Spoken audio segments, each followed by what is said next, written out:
Hello. Hello. Hello again.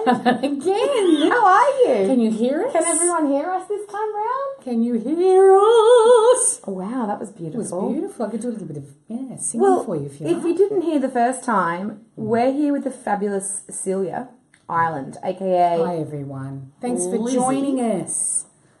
And we always have so much fun when we chat, so today is going to be so much fun. And we were starting to unpack tonight's episode. Mm-hmm, we were. Big one for Liz. We've been gearing up to it. And I just started off by talking to Celia about how she felt when she first got this script. Because as audiences, we really were sort of like, oh, yeah, Lizzie, you're making a bad decision. We were worried. And I wanted to get how worried you were for Liz going into this. I was concerned for young Liz. But I do think she was hanging in there, just hoping that it would work, and she'd fallen for Don, and that was a big carrot, as you said a couple of weeks ago, a big carrot dangling in front of Liz, which she attempted to take, and it didn't quite work out for her.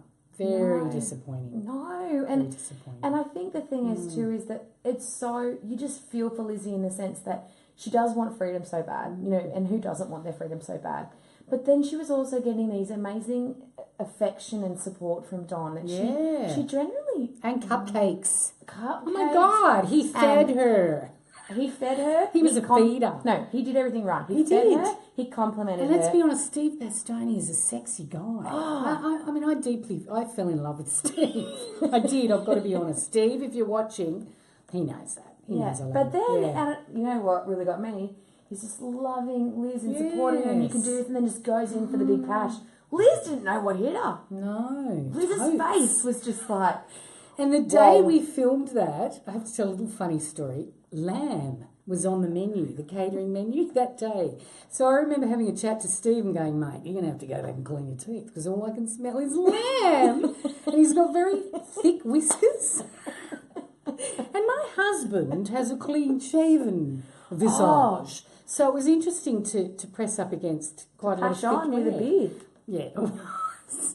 But he did smell like lamb. So it was one of those funny little moments where you go, you know, of course you're in the scene and Liz is going quaking in her boots. It's been so long for her to have any kind of intimacy with a guy who's, you know, got all this kind of power and... And it felt sincere because of the build-up. Yes. Because his constant support, his constant reassurance, his constant belief. I think really reeled it in. Really reeled it in. And I think it was a lot too for Lizzie to have someone that just kept saying they believe in you. Totally. She hasn't really had that. Yeah. Particularly with all her flaws and things that have happened with her plight. And male attention, you know, to have that, you know, because her marriage was a bit of a wreck. And so I think that intimacy, like him touching her on the knee and giving her cakes and...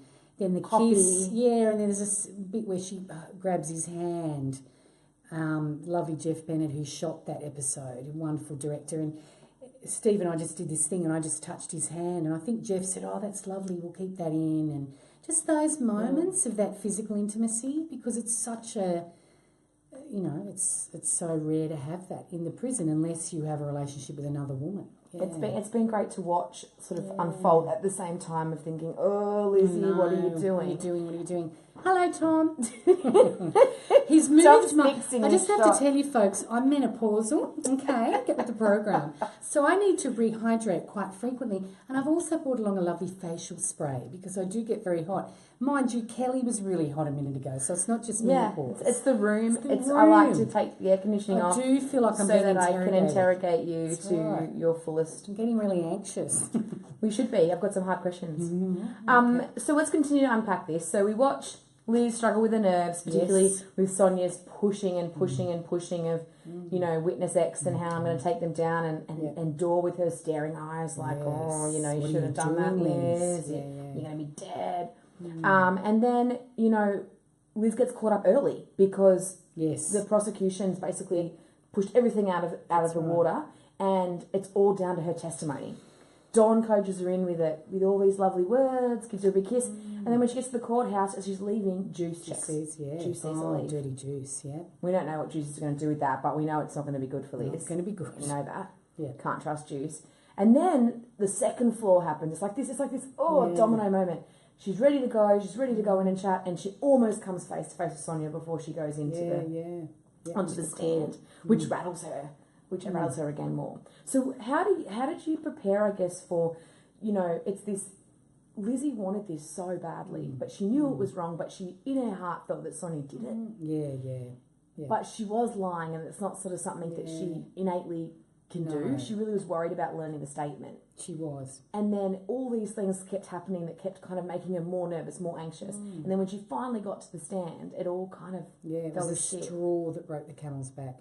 I think when the photo of Sonia and Helen was handed to her, I think in the back of her mind she's thinking, holy shit, what is, pardon me for swearing, I think she's just, what's going on? And there's that kind of thing of confusion, but bewilderment and disbelief, and how did that happen? And so, it's absolutely this kind of incremental thing where she ends up imploding or exploding on the stand and absolutely kind of just declaring her guilt, really.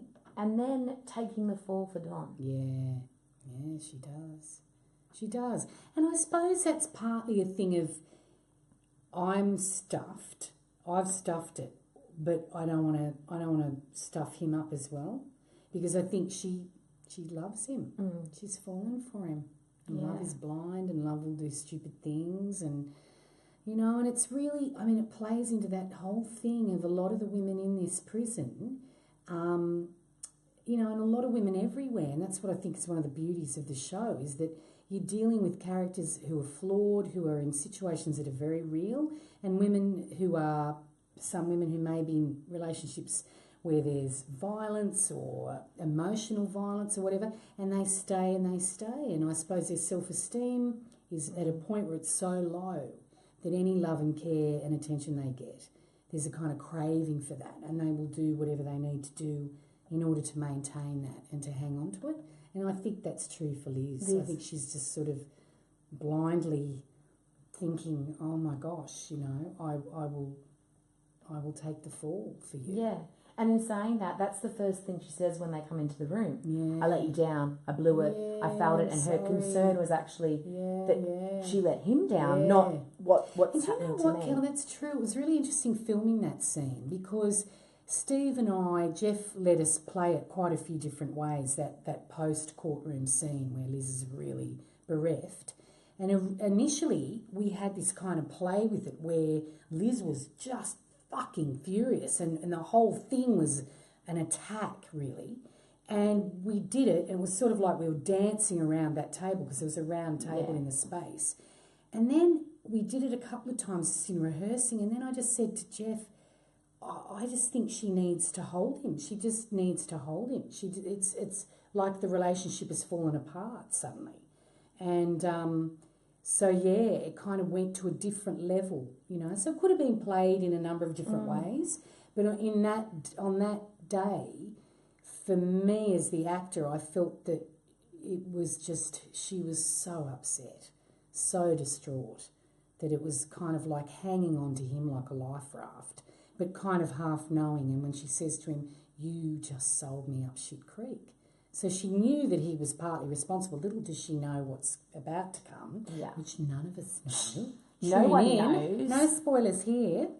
It's really intriguing. It was an amazing episode to film. It was really great. And just, I think the bewilderment in that line that she delivers, where she goes, you forgot to check your voicemail. Yeah, it's like the most simplest so incredulous, thing. So ridiculous, a stupid thing. Yeah, exactly. No, Can't believe it. It was, like I said, really commend you for your performance in that. It had us all feeling all the feels, and we were all screaming at the TV for Lizzie. And we hate to say we told you so, Liz, but we are. I know. And now we have to tune in next week to find out. That's right, you do tune in. What's going to happen? What's going to happen? What else can we unpack, guys, that you want to know about from this episode? I guess there's the whole entire fact now that Lizzie's possibly facing maximum 15 years for perjury, and the fact that Sonia might find out who witness X is, and that she has to go back into the jail, and we don't know what Juice is going to do with the information that Juice knows. No. So lots of cliffhangers there. Yeah. We've also got the revelation with Frankie this episode where she finally realises that the freak isn't behind her murder sentence and that she realises that actually the information's on the outside and it's not on the inside, which is huge and leaving us all like, well, if it isn't the freak, then who is it? Da-da. Who is it? Who is it? And then we have this amazing little scene which I really love, where Kaz has sort of lost control of the drug trade. Yeah. And she had to make a deal, and she's realising that she made the wrong deal. And it's all kind of left us all going, and I'd love to get your feedback on this, is how does a top dog reign if you take away violence as a punishment? So what has she got up on what all is of the deterrent? What is you know what I mean? Like, these women are kind of, and like a lot of them, you know, like especially with Tina McCarter, where she's like, what are you going to do? Who cares? Yeah, like, what are you, what are you going to do? Yeah. And I'm not sure that it's going to be long-lived because I sort of feel that there's that whole sense of like it can only go for so long. Without that. Yeah. Well, again, no spoilers, but you just have to keep tuning in because Kaz's journey gets really interesting. There's some great stuff, and Tammy is phenomenal, really phenomenal. And it's definitely that stuff, the internal wrestle of maintaining a non-violent stance in a completely violent environment that has a history of payback and quite primal, quite primitive, like almost like the Old Testament, an eye for an eye, tooth for a tooth. And that's really how the prison has been run. And, you know, going back to B, when she first came in, that whole thing was a foreign concept to her. And yet you saw that corrupting power of violence or evil and how, you know, a kind of, how do you say it? A person who's not corrupted by that becomes that way. And Kaz, you're right. Kaz has a particular stance, but does it work long term? We're going to have to see. But you know what was kind of... It's an interesting question, though. It was nice to see her, though, in her scenes with Booms, in getting creative. So she was almost like, okay, I've got to try and stop this. Yeah. I'm going to use Booms as my muscle, but how do I use muscle without violence? Yeah. And it gave Booms something to do. It was actually kind of great to see Booms back in that. You know, where there was always that power play like that with the muscle being for B and then for Frankie previously. It was kind of nice to see Booms get into that. And really, as always, Katrina gives an amazing portrayal, and we can always have a giggle with what Booms does. The whole sorry, not sorry was it sort of funny, and her whole entire invisibleness to the freak. Yes, I love that going like this.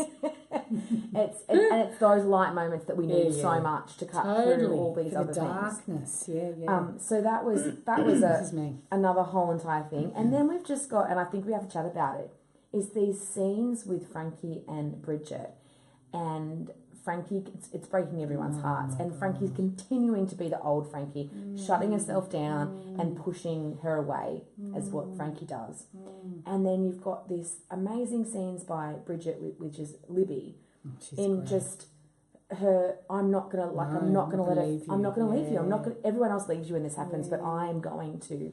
You know what? It's interesting with their relationship because it struck me watching the app how, in some respects, it's like a parent and child in a weird way. I know that sounds odd because clearly they're not. They're grown women and they're lovers and they've lived together and have a relationship. But that Bridget, the role there of the parent sort of saying, I won't abandon you. I'm here no matter what. I know you're having a shit time. And dare I say it, I have a teenage daughter.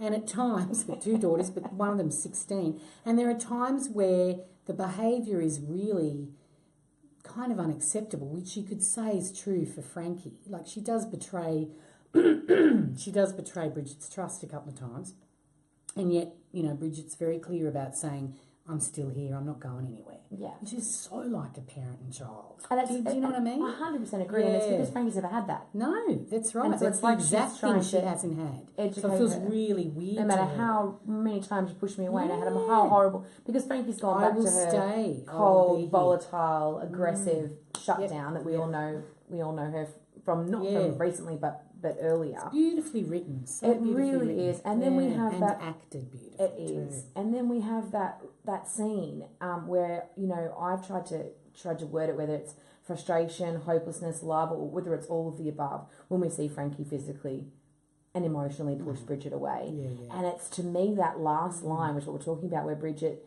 basically says to her, if you've tried to push me away, you've failed, but if you try to hurt me, you've succeeded. Yes, that's right. And it's such a, it's like no matter how far Frankie goes, it doesn't matter. Bridget's still going to be there. Going to be there, which is giving everyone hope that Frigid, there might not be the end of Frigid, and there's still lots of stuff there. But it's been some really amazing scenes to witness, and I think that Libby and Nicole have really portrayed that well.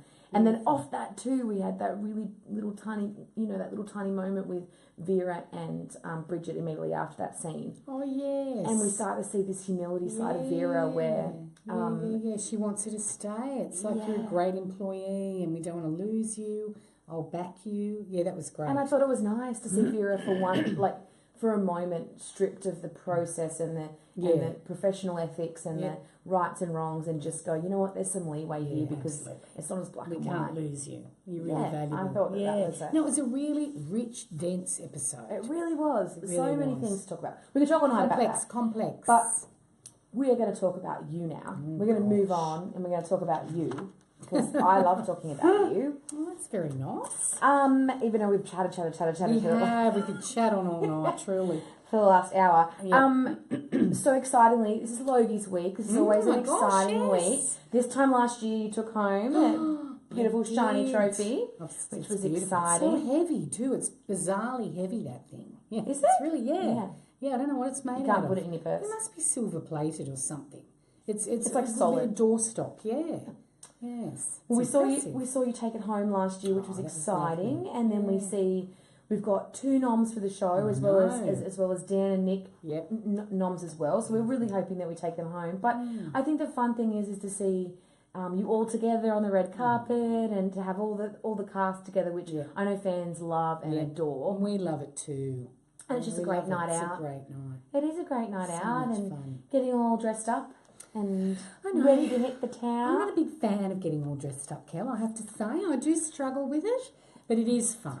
You could set a trend. You could do jeans and Crocs. Do you know what? That is not a joke, because I remember Nicole De Silva had a fabulous idea. It might have been for the first series or maybe series 2. The concept of us all going either in just black suits or like teal suits, but really fantastically designed, and each of us having something that suited our physiques. And I still think that's a great idea, like a wall of however many, and Robbie and Bernard as well in their version of that. That'd be this cool. Wall of people just going down the red carpet. I mean, wouldn't that look unreal? That would look really good. I think we might do it. You need to. I don't know when. Well, now you put it out there. I know, I have. I think it's too late. Everyone's getting their frocks organised. Next season, we're all over it. We're all over it. Yeah, next season. So we'll see you there too. We're going to do some cool interviews and chat to everyone and yourself and everyone. Yeah.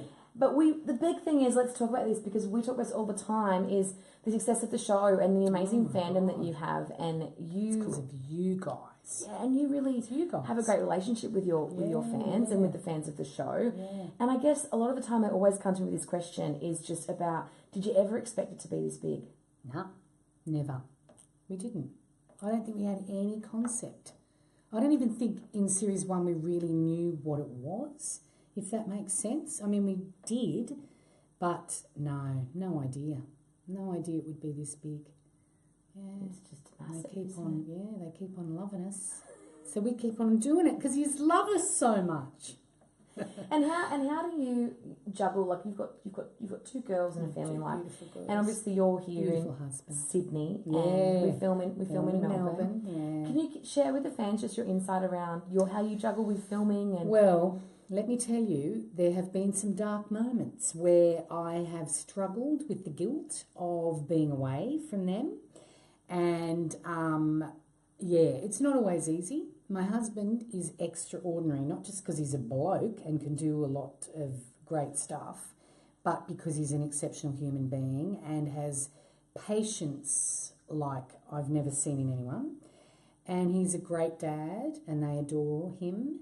And so they're in the best care, really, when I'm not there. And look, I have my moments where I think, well, if this was in the reverse and it was the father or the male, or it doesn't even matter in same-sex relationships. When somebody goes, there's always that sort of the other person is left holding the fort. And so it's tough and it's hard, but you have to work around it. You know, you're a working mum too. You get the help you can when you need it. You get home as much as you can. You talk. You ring them, you contact, you Skype. You do all that, and you have your moments where you melt down again. Yeah, you always have your mother's guilt, you know. Totally. You can't ever shake You that guys off. have probably experienced it. Tell us, have you? Yes, because it's, as women, I think it's really tough. We're always really torn with how much do I break away in order to have an autonomous life and career, and how much do I need to be sort of back here with the little chickens holding my nest. And so what's the balance? There is a balance? I don't think there is a There balance, and I think it's trial and error. Yeah. And it's day by day. Stay happy, stay positive, and when you really antsy about it, let it out, and then walk away from it and start again. But it's amazing to hear, and I think that people would be very interested in it because it is a hard juggling act, and it's not just in your circumstance and in your industry. It's for women across the board. Totally, in every job, people away from their kids, and it's tough. Yeah, really tough. So when you're with them, you just have to be really with them. Yeah, make the most of it. Yeah, exactly. What is it? Quality versus quantity. Yes. That's right. That's what guilty mothers like me That's say. what we say. That's the guilty to mother make us feel good about ourselves. Quality versus quantity, ladies. It's not the time you spend; it's how you spend it. And so, sorry, I've just gone off on a tangent. That's all right. Also, too, we always want to talk about the profound impact that the show has on issues much like that, but also equality and anxiety and depression and substance abuse and transgender issues. And Liz has a lot to play with that because Liz is a mother first, but she's also battled with substance abuse with alcohol and how that's then catapulted her life into a certain direction. And it's something that I guess the great thing about this series is that they really show it and they're raw with it and they expose it, but in a really relatable way. Yeah. And so I talked to a lot of the cast, and I know we've talked about you before about how any fans have come out to you and talked to you about how the portrayal of Liz has affected them or how it's helped them. Yeah. Are you able to share any of those? Look, just generally, I can't really remember any sort of specifics, but I think, as you say, the themes really resonate with people, and they are dealt with in such kind of a truthful, we hope anyway, like really truthful performances. So I imagine for the viewers, they don't feel there's any barrier there. So perhaps when they see you or respond to you on Facebook or whatever, you do sometimes get some really intimate stories about how people have had their own struggles and how watching the women on the show,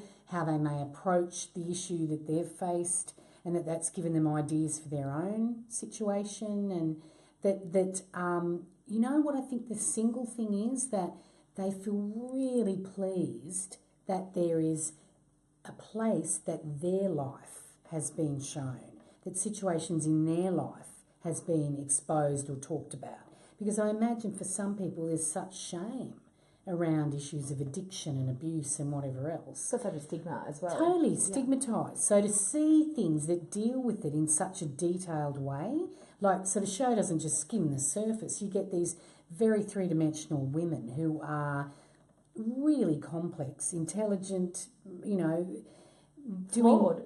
Deeply flawed. And so the writers do this amazing job of excavating, and it's like an archaeological dig. Nothing's surface based. So it's probably quite therapeutic. It certainly is for us as actors. You use your own emotional baggage to enlighten the character, and so we do it as well as the viewers who may have gone through similar things. So I think they see a positivity in bringing light to things, which is really great. And that's the thing too, is that a lot of these characters, or nearly all of them, are so adored and admired and relatable, but they're fundamentally flawed. And that just goes to show that it's the human condition. It doesn't just because you're flawed doesn't make you a bad person or unrelatable or and as far as drama goes, I actually think it kind of gives you really interesting characters. Yeah. Because mistakes, flaws, crazy things that happen are what, that's at the centre of conflict. And at the centre of good drama is really great conflict. So they kind of come hand in hand, I think. Yeah. And that's why we have so many great storylines. So many straight. All right, I'm going to stop being so serious. Yes, and I'll fan myself and just fan into yourself. I might even give myself a spray. Just give yourself a little It's spray. a menopausal pause, all right? Do you want one? Yeah. Come on. Can you have? I smells can't really do it good. to you You can't guys do it. because it'll flog the stuff up screen. It's fog the screen. You'll all be blurry. We're still talking about you nice. though. We're still talking about Celia. Oh. We were talking about this earlier, and you don't have to confess that this is the one that you said, but we want to know what TV series you're binging at the moment on Foxtel. Am I allowed to say? I'm in love with the Sydney Housewives. My daughters and I are just loving it. And what were you going to say? What do I love about it? Yeah. Were you? My husband cannot bear the fact that the three of us are glued to the show, right? So he's got this thing and he goes, oh my God. He does this big drama. He comes down the stairs and he verbally goes, oh God, as though he's seen something deeply offensive. Oh, I can't believe 3 intelligent young women are watching this. And we go, oh, shut up, leave us alone. It's only on for another 10 minutes. What do I love about it? I think particularly with the Sydney women, it's incredibly real. And I know it's kind of not. I know there's probably quite a deft producer's hand guiding things hither and hither. But I think it's just it's kind of the nature of eavesdropping. I've tried to figure out what it is that's so compelling. And I think it's that you're a fly on the wall, that you're actually there in the room with these women. And clearly we don't know any of them and we're not there. And it's gossip. I mean, it's kind of gossip and bitchiness and I don't... And fighting. And fighting. And look, and to be honest, this is me trying to put a therapeutic spin on it, but at times there are some really great learning edges and teaching points for my daughters. Like, wow, that person's gone too far. That was a low blow. That's not acceptable. So in a weird way, you can turn it into a teaching.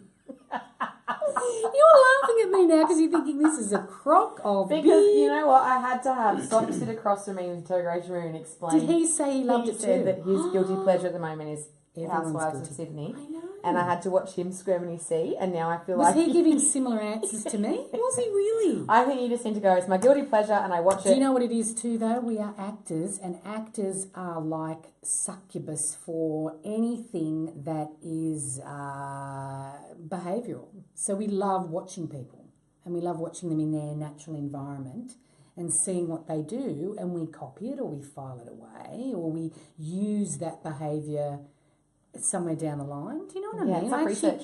Totally is. It totally is. Whereas with fiction, you get absolutely absorbed in the narrative, but you're very aware that it's not real. So will we possibly see Liz go out for some sort of high lunch in She's Manly? going to be the Real Housewives of South Sydney. With a Louis Vuitton handbag and A teal Louis Vuitton. teal Louis Vuitton. She won't be able to leave Love the it. teal. Love it. Yeah. I'm gonna give you a paddle. You can fan yourself with it. Oh, yeah, that is effective. You're right. She was doing this before.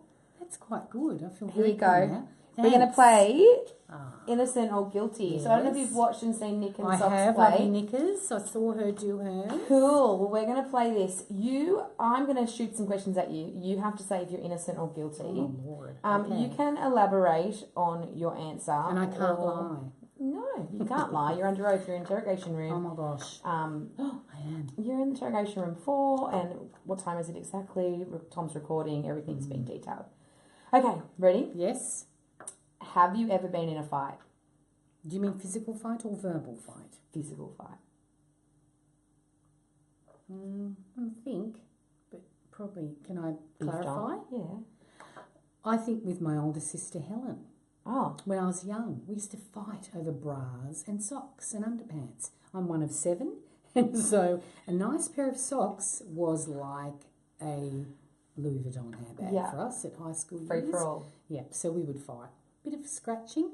Mum would come and go, what are you doing? She'd try and break it up. Yep. Yep, biting. Bit nasty. A bit nasty, darling. All right. Never so get in Seal's way between for a pair of socks or undies. Or Or a tattered bra. Luckily her bust was a bit bigger than mine, so she didn't go for my bras too much, but definitely my undies. Oh. Terrible. Ugh. Have you ever called into work sick because you're hungover? You don't want to elaborate on that one? No, not really. In my younger days. Do you have any tattoos?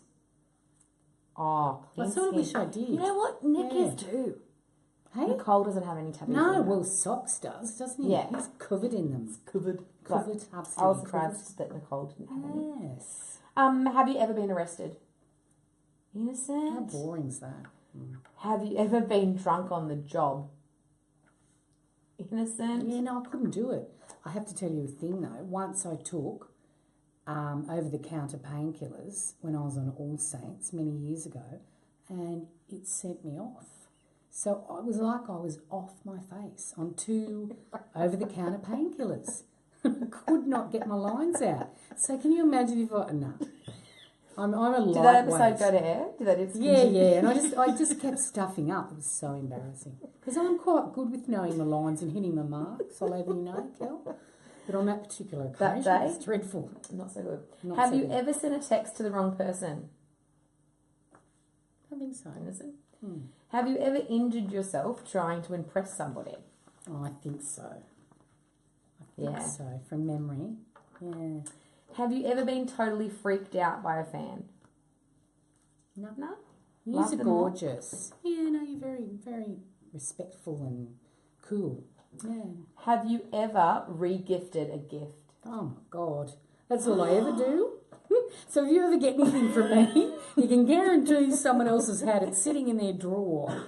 You and Nicole are both re-gifters. Yeah. Socks was horrified. He doesn't re-gift. You are both guilty re-gifters. I bet he does. Everyone re-gifts. I'll be checking every gift you give me from now on. Although I'll probably still like it. I'll be like, this is amazing. It's gorgeous. Have you ever considered being on a reality TV series? Yes. I'm a celebrity. Get me out of here. My daughters want me to go on it. So if anybody wants me, the only thing is I'm quite allergic to a lot of stuff. And I do have high blood pressure. So I don't think I'd be able to do half the things. Those guys do bungee jumping. Yeah, but they've had Have you ever bungee jumped? Yeah, but they've had some like pretty diverse characters on there. Yeah, but most of them can do a bit of a cross section of the challenges. I don't think I could do half of them. None of them have been like match fit. Food challenges where you've got to eat sort of. Oh yeah, I couldn't do that. Animal testicles. Yeah, but I'm not saying not everyone's been like a health freak on there. Oh no, not suggesting that, but just that you have to be reasonably fit. I would think for them to take you on there. I don't reckon Casey Donovan was that fit. Oh, maybe not. Or what's the other one's name? But what about bungee jumping? It used to be Kate Fisher. That's not Kate Fisher. Yeah. I can't remember her name. With her new name. Yeah. It's interesting, isn't it? I think vote one. But I think my daughters were Celia. like, Mum, could you ever go on that? And I thought, I don't know if they'd want me. I don't think I'm famous. I think that we should start it. We should start a campaign. Yeah, true. Yeah. And you have to wear teal in there. Oh my God, wouldn't that be funny instead of the khaki? Khaki. I digress. Yes, that's right. Have you ever given your kids bad advice? Oh, yeah, all the time. Yeah. In fact, my teenager says, don't give me advice. She said, you're turning into a therapist. Stop being a therapist. Are you watching, Maeve? You might be watching, you little monkey. Stop being a therapist, Mum. That's right. Go to bed. Have you ever Googled yourself? Oh, yes, once or twice. Was it exciting? No. Oh. No. Have you ever lied about your age? No. Oh. Out and proud. I'm nearly 51. Who Go cares? Yeah. And this is the last one. Yep. Have you ever, and it's not just in Wentworth, Okay. have you ever dated a castmate? No. Ooh. It's a bit boring, isn't it? Yeah. I wanted to hear some little affair that you might have had or some sneaky pash. Oh, no. Well, no. Wow. No, I don't think so. Well, we'll move right along from there. We'll move on and we'll throw to the fans then. Hopefully fans, come on, bring me some interesting questions. Hopefully they have better questions than I have because I'm obviously failing at this interrogation No, today. you've got good questions. I think I'm just a bit boring. All right. Look at this. Yes. Do you want to see about dance or can I hang on? No, you can fan yourself with it. You can continue to. I used to be really good at table tennis. I loved it. Really? That's what they are, little table tennis things. I was calling them ping pongs. Table tennis and ping pong the same thing. Oh, yeah, it is. Same. All right, we're heading to the peeps now. Yay, hi peeps. And bring peeps it on. are going to start asking you some questions. Bear with me, everybody, because it's going to come in pretty fast. Kel's got to do some culling and check in with your questions. Okay, so hang in there. Hope you like the episode, by the way. So this is this name. This is from Destiny Dino. Wow, hi. Or Great Dino. name. D-I-N-O. Do you ever want to not do some scenes that you're made to do, or can you talk the producers out of doing some scenes?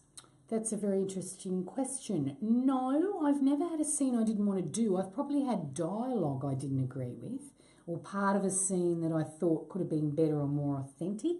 So, but no, not an actual scene. There's been ones that I'm a bit nervous about doing.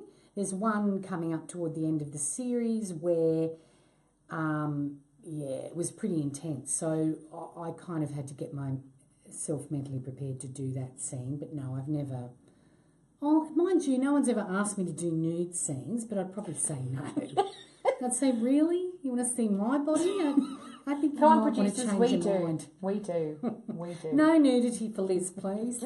I don't know who said this one because it just came really quick, but we've done this before and I like it, so that's why I'm asking. Can you please put on that accent that you used to do with Danielle? Oh, God, what are you talking about? That one? What the hell do you want to hear that for? Why? People love that fucking accent. I don't know why.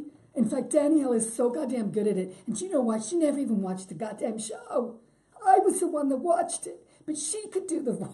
I think it was something like that. You did? I think it went down like that. That's it, yeah. I've seen you both do it together. Yeah, it's a thing. She's a funny girl. She makes me laugh. We used to do this thing on set, right? Her and I actually did a lot of naughty things on set.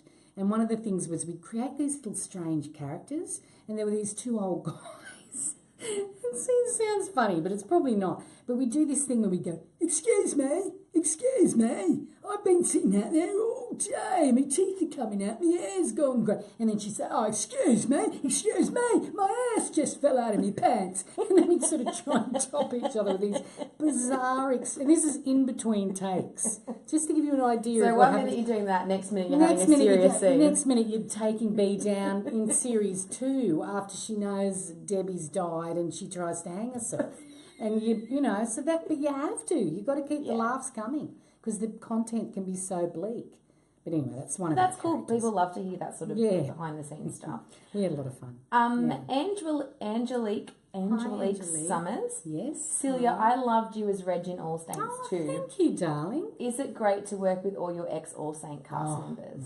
Oh my God, what a thing! Tammy Mack, Libby Tanner. Joe Porter, who is a producer on All Saints, is our producer.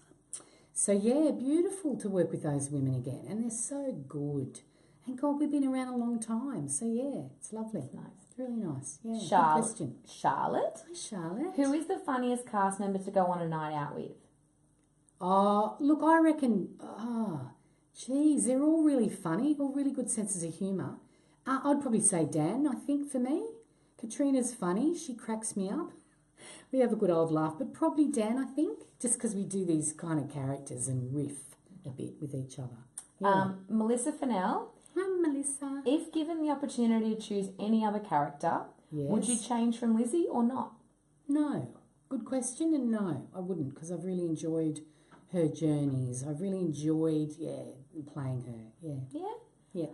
Karen Hunt. Hi, Karen. What is the hardest role you've had to play to date? Hardest role? That's an interesting one because I'd probably say challenging. Lizzie, I suppose. Not so much hard, but challenging in a good way, like pushing you to do stuff that you haven't done before. So, yeah, Lizzie Birdsworth, I'd say. This is from Lee Winter. Hi, Lee. Does Liz have the ability to cope on the outside? Good question, my darling. Look, the statistics are against her because apparently... and I'm not sure if the stats are the same for men or male inmates, but apparently for female inmates, if they've been in for longer than 5 years, the rate of recidivism or reoffending is really, really high. So, no, I would have to say no. I actually think she's probably quite institutionalised now, sadly. Yeah. She'd like to think she's not, but she probably is. Yeah, I don't know that she'd cope that well. I don't know, yeah. I don't know. No, she didn't make a great fist of it the first time. But then B did kind of get her embroiled in her issues, so... This one's from Paula Kerr. Hi, Paula. How did you get into acting? Oh, my gosh. Persistence, darling. Persistence was the key. I started as a young person. I was always a bit of a cheeky kid in class, always did the drama stuff at school. As a young girl, a teacher said to me, why don't you go to I grew up in Newcastle, about 2 hours north of Sydney, and she said there's a great youth theatre that you should join, and I did, and did plays through that, and then did some professional productions with a company that was up there, and one of those productions ended up being transferred to a theatre in Sydney, the Belvoir Street Theatre, which is quite well known. And I did a gig there, and from that I got an agent, and it went from there. So that's how I got into acting. But I never studied it. Not until I was about 30, and I went to America and did a fabulous course at the Atlantic Theatre Company in New York. Ooh. Which was great. Which was very la-di-da. Yeah, it was very good. Yeah, so kind of just... And I trained as a primary school teacher originally. So I always thought acting would be a hobby. That's what my parents would say. It's a hobby, darling. Make sure you get a qualification. It's a hobby. Next question from our great friend Leah from Wentworth Memes. Leah. Oh, yes. Yeah, we love Wentworth Memes. We love them. If you could pick any other Aussie actor or actress to join the cast, who would you pick? Wow. There's so many to choose from. I don't think I can answer that. I don't think I can answer. He couldn't? No. There's too many. Yeah, too many. And also because the writers create such fabulous characters, they could go anywhere. So anyone, really. There's lots. You know, there's been so many rumours that there's a Hemsworth coming to Wentworth. Have you seen them everywhere? No. No, wow. I was hoping that was true. And maybe that's the storyline for Liz. Yeah. Like, he becomes her lover. Don't laugh, Kelly. Why No, not? he comes in after. He comes in and he's a cleaner in the thing, and Liz and he develop a passionate love relationship, and she has a baby. Yeah. A menopausal baby. That can happen, actually. Oh, I'm going insane. You can tell there's not much oxygen in this room. Okay, so guys, there's so many questions coming in. Thank you. They're all so great. This is one from Charlotte. Charlotte, if you could be on any other show in the entire world, what would it be? Ooh, I tell you what. I wouldn't mind being on Happy Valley with Sarah Lancashire, which is one of my favourite shows, which is a BBC drama. I don't know. I mean, I suppose there's a few really, but yeah, some of those great British dramas. Yeah? Yeah, I'd love that. If anybody's watching and you need someone, give me a call. Listen to the accent. It's really That's right, I'm going good. to do It's lots really of good. accents, It's really good. Cheryl would like to know, have any of the scenes that you filmed, have you actually started crying and it's been hard to carry on? Yeah, a lot of them. Yeah, and the one in the Ep tonight, where Liz has been in court, and then the scene afterwards. You get good at bringing the emotion up and out, and then you let it kind of settle again. You learn how to do that. That's kind of over time, I think. But yeah, you do get upset, genuinely upset, I think. Yeah, it's kind of therapeutic in an odd way. And I was chatted to Tammy about this and other cast members that there's a sort of sense of you feel quite renewed, oddly enough, like you've unloaded a lot. Yeah. I can see that. Yeah. This is from Raina White. Hi, Raina. What is your favourite line you've ever said on the show? Oh, good question. I think it might be the steak line about the steak knife, where the cop comes in series 3. And Liz is out in that horrible, horrible halfway house. Yeah, the hostility. And the cop goes, "What's this? A steak knife? What's it here for? What's waiting for a steak?" Pretty funny. I did like that. That was like clever. That. It was a clever line. Probably that one. Yeah. This one's from Matthew Jones. I know the answer to this, but I'll let you say it. You know the answer. Yeah, because I've asked you this before. Does drunk Lizzie ever come across drunk Celia? No, because I don't even really drink. I'm so boring. I used to drink when I was younger. I'm so allergic to everything. Yeah, I just don't drink. But, do you know, I'm so sort of... I don't know. I'm just a bit of a bubbly. You are a bubbly person. Yeah. So all you need is tea. Exactly. A little bit of caffeine, darling, and I'm gone. Yeah. 100%. I'm a cheap drunk, put it that way.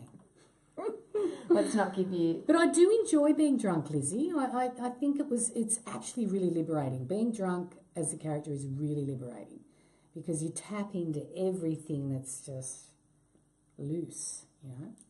Real loose. It's fun. I'm going to ask one more question, guys, before we move into the final 15 because we're running out of time. This one is from Christina. Hi, Christina. How long does it take to film an episode? Good question. And to be really frank, we filmed 2 episodes over 13 days, 13 shoot days. So I can't actually specify one ep. So 2 between 13 days, maybe to be about 6.5 days each. Yeah, it's long. And I will ask one more because quite a few people have asked the same question. Yeah, so okay. People want to know what you do in your time off or after a day. Well, really? Yep. I'm a meditator, so I quite enjoy doing that. I like to be fit, so I do a bit of fitness stuff.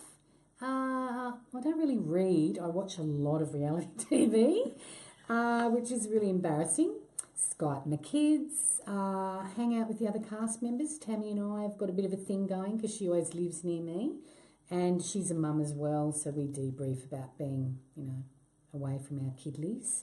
Lots of things, but you really do have to wash the day off, particularly if you've had a full-on day. So, there are a couple of things I do. Well, good work, guys. You really put Celia to the test. Thank you. I feel rather exhausted. That was, you're getting great a bit questions. flushed. They were good Am questions. I? That's the menopause style. The rosy, the redness. Okay, this is our final 15 where What's we that? ask you 15 questions and you have to give the first answer that comes to your head. Oh my God, you I can love elaborate if you choose to, but it's like a boom, boom, boom, boom. Okay, you ready? I'm looking at you guys, right? This is for you. Okay, Give you me ready? some help here, guys. Yep. Sydney or Melbourne? Oh my God, I can't answer that. Both. How bad's that answer? I like them both. That wasn't a great I'm start. starting to... Not gonna lie. One thing I love about you, Kel, you're so goddamn honest. True. I feel like an idiot. It's all right. Let's move on to the next one. I can't tell. They're both good for we love them different both. reasons. Yeah. Okay, ready? We really want a concise answer on this one. It's Concise. very embarrassing. Yeah. Teal or orange? Teal, of course.